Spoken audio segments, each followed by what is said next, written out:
Ecclesiastes 1:1 through Ecclesiastes 3:22. The words of the preacher, the son of David, king in Jerusalem. Vanity of vanities, says the preacher. Vanity of vanities, all is vanity. What profit has a man from all his labor, in which he toils under the sun? One generation passes away, and another generation comes, but the earth abides forever. The sun also rises, and the sun goes down, and hastens to the place where it arose. The wind goes towards the south, and turns around to the north. The wind whirls about continually, and comes again on its circuit.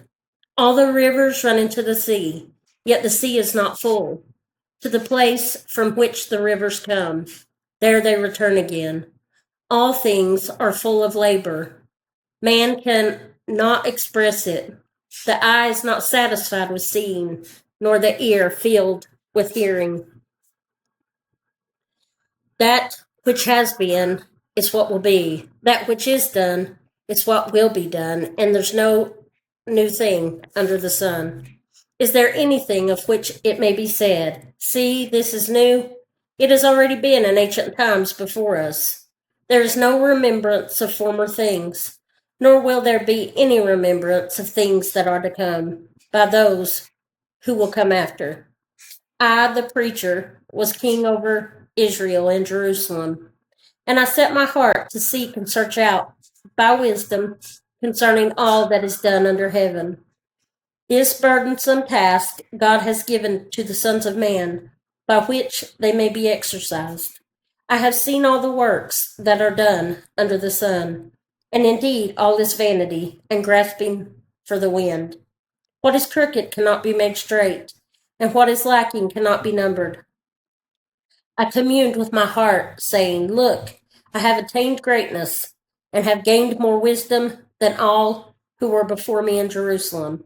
My heart has understood great wisdom and knowledge, and I set my heart to know wisdom and to know madness and folly. I perceive that this also is grasping for the wind. For in much wisdom is much grief, and he who increases knowledge increases sorrow. I said in my heart, come now, I will test you with mirth. Therefore enjoy pleasure. But surely this also. I'm sorry about that. I've got my phone cut off now. I'm going to try to remove that, but if it stays in here, you'll know why. I've got to figure out how to work this computer. I almost have this moved, so soon I should have time to sit down and do it. I'm sorry, though. I apologize. I said in my heart, come now, I will test you with mirth. Therefore enjoy pleasure. But surely this also was vanity. I said of laughter, madness, and of mirth. What does it accomplish? I searched in my heart how to gratify my flesh with wine, while guiding my heart with wisdom, and how to lay hold on folly, till I might see what was good for the sons of men to do under heaven all the days of their lives. I made my works great. I built myself houses and planted myself vineyards. I made myself gardens and orchards, and I planted all kinds of fruit trees in them. I made myself water pools from which to water the growing trees of the grove. I acquired male and female servants, and had servants born in my house. Yes, I had greater possessions of herds and flocks than all who were in Jerusalem before me. I also gathered for myself silver and gold and the special treasures of kings and of the provinces. I acquired male and female singers, the delights of the sons of men, and musical instruments of all kinds. So I became great and excelled more than all who were before me in Jerusalem. Also, my wisdom remained with me. Whatever my eyes desired, I did not keep from them. I did not withhold my heart from any pleasure. For my heart rejoiced in all my labor, and this was my reward from all my labor. Then I looked on all the works that my hands had done, and on the labor in which I had toiled. And indeed, all was vanity and grasping for the wind. There was no profit under the sun. Then I turned myself to consider wisdom and madness and folly. For what can the man do who succeeds the king? Only what he has already done. Then I saw that wisdom excels folly, as light excels darkness. The wise man's eyes are in his head, but the fool walks in darkness. Yet I myself perceived that the same event happens to them all. So I said in my heart, as it happens to the fool, it also happens to me. And why was I then more wise? Then I said in my heart, this also is vanity. For there is no more remembrance of the wise than of the fool forever, since all that now is will be forgotten in the days to come. And how does a wise man die? As the fool. Therefore I hated life, because the work that was done under the sun was distressing to me, for all is vanity and grasping for the wind. Then I hated all my labor in which I had toiled under the sun, because I must leave it to the man who will come after me. And who knows whether he will be wise or a fool? Yet he will rule over all my labor in which I toiled, and in which I have shown myself wise under the sun. This also is vanity. Therefore I turned my heart and despaired of all the labor in which I had toiled under the sun. For there is a man whose labor is with wisdom, knowledge, and skill, yet he must leave his heritage to a man who has not labored for it. This also is vanity and a great evil. For what has man for all his labor, and for the striving of his heart with which he has toiled under the sun? For all his days are sorrowful, and his work burdensome. Even in the night his heart takes no rest. This also is vanity. Nothing is better for a man than that he should eat and drink, and that his soul should enjoy good in his labor. For this also I saw was from the hand of God. For who can eat, or who can have enjoyment more than I? For God gives wisdom and knowledge and joy to a man who is good in his sight. But to the sinner he gives the work of a gathering and collecting, that he may give to him who is good before God. This also is vanity and grasping for the wind.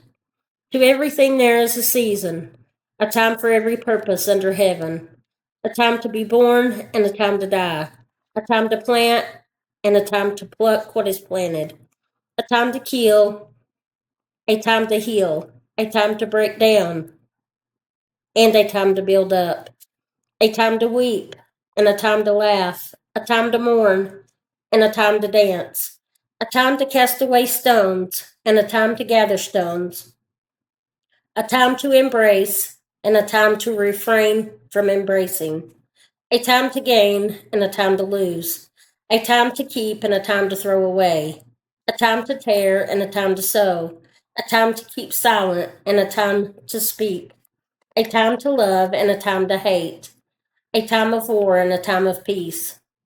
What profit has the worker from that in which he labors? I have seen the God given task with which the sons of men are to be occupied. He has made everything beautiful in its time. Also, he has put eternity in their hearts, except that no one can find out the work that God does from beginning to end. I know that nothing is better for them than to rejoice and to do good in their lives, and also that every man should eat and drink and enjoy the good of all his labor. It is the gift of God. I know that whatever God does, it shall be forever. Nothing can be added to it, and nothing taken from it. God does it, that men should fear before him. That which has already been, and what is to be, has already been, and God requires an account of what is past. Moreover, I saw under the sun, in the place of judgment, wickedness was there, and in the place of righteousness, iniquity was there. I said in my heart, God shall judge the righteous and the wicked. For there is a time for every purpose and for every work. I said in my heart, concerning the condition of the sons of men, God tests them, that they may see that they themselves are like animals. For what happens to the sons of men also happens to animals. One thing befalls them, as one dies, so does the other. Surely they all have one breath. Man has no advantage over animals, for all is vanity. All go to one place, all are from the dust, and all return to dust. Who knows the spirit of the sons of men, which goes upward, and the spirit of animal, which goes down to the earth? So I perceived that nothing is better than that a man should rejoice in his own works, for that is his heritage. For who can bring him to see what will happen after him? 2 Corinthians 6 1 through 13. We then, as workers together with him, also plead with you not to receive the grace of God in vain. For he says, in an acceptable time I have heard you, and in the day of salvation I have helped you. Behold, now is the accepted time. Behold, now is the day of salvation. We give no offense in anything, that our ministry may not be blamed. But in all things we commend ourselves as ministers of God, in much patience, in tribulations, in needs, in distresses, in stripes, in imprisonments, in tumults, in labors, in sleeplessness, in fastings, by purity, by knowledge, by long suffering, by kindness, by the Holy Spirit, by sincere love, by the word of truth, by the power of God, by the armor of righteousness on the right hand and on the left, by honor and dishonor, by evil report and a good report, as deceivers and yet true, as unknown and yet well known, as dying and behold we live, as chastened and yet not killed, as sorrowful yet always rejoicing, as poor yet making many rich, as having nothing and yet possessing all things. O Corinthians, we have spoken openly to you. Our heart is wide open. You are not restricted by us, but you are restricted by your own affections. Now, in return for the same, I speak as to children. You also be open. Psalm 46, 1 through 11. God is our refuge and our strength, a very present help in trouble. Therefore we will not fear, even though the earth be removed, and though the mountains be carried into the midst of the sea, though its waters roar and be troubled, though the mountains shake with its swelling. Selah. There is a river whose streams shall make glad the city of God, the holy place of the tabernacle of the Most High. God is in the midst of her. She shall not be moved. God shall help her just at the break of dawn. The nations raged, the kingdoms were moved. He uttered his voice, the earth melted. The Lord of hosts is with us. The God of Jacob is our refuge. Selah. Come, behold the works of the Lord, who has made desolations in the earth. He makes wars cease to the end of the earth. He breaks the bow and cuts the spear in two. He burns the chariot in the fire. Be still and know that I am God. I will be exalted among the nations. I will be exalted in the earth. The Lord of hosts is with us. The God of Jacob is our refuge. Selah. Proverbs 22:15. Foolishness is bound up in the heart of a child. The rod of correction will drive it far from him.